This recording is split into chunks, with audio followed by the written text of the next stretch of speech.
I'm so happy to get back to work. I think we're really going to hit the ground running, and I'm really excited about the new direction that the show is going. I think it's really interesting to jump ahead a year and see characters in very different places. Well, Ryan is doing well. I think when you see him, his heart is good, he's feeling good. He is not involved with the FBI, has separated himself from all the murder and mayhem that was in his life. It's about a year later. He has sobered up.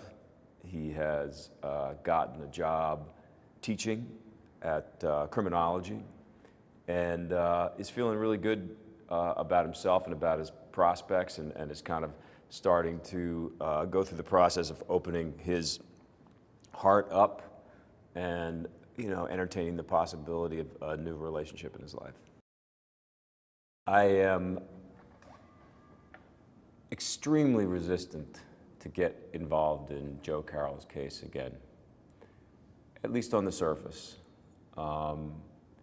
There is a Jekyll and Hyde aspect to Ryan this year, and it was one of the things that Kevin spoke to me about last year, and I really, really responded to that idea of someone who,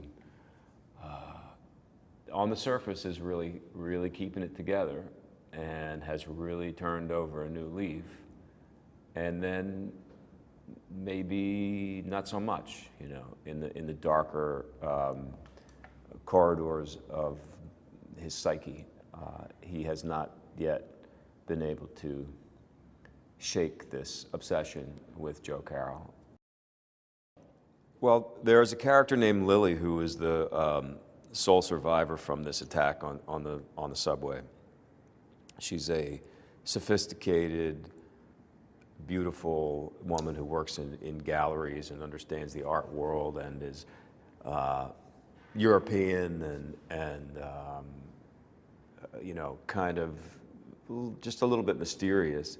She gets stabbed, and but does survive, as I said, and I get roped in by the FBI in the investigation of this case. They tried to bring me back in the same way that they did in the pilot, but I have turned over a new leaf. I have no information.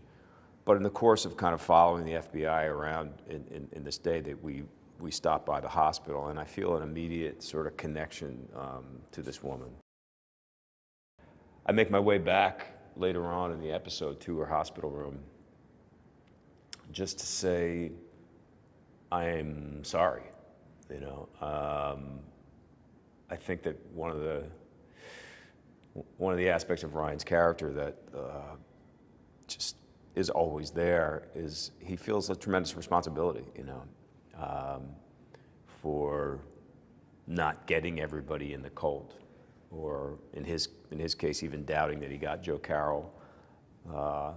Responsibility for the fact that, people that are surrounding him often die or are injured, and this kind of death curse that he lives with. He's a very, guilty man, and I think it's an interesting moment in the first episode, because on the surface, you kind of see and you hope that he has moved past this guilt, but the truth is that he's not quite there yet. Max is my niece, my brother's daughter. She's a New York City cop, and she happens to be in intelligence, and which is lucky for me since I need some help with information. And she's a reluctant partner. She even refers to herself as an enabler, which I think is kind of interesting. But I guess, my focus is so much on the case and the obsession that I have with Joe Carroll that I don't really think about the fact that I could be putting her job at risk.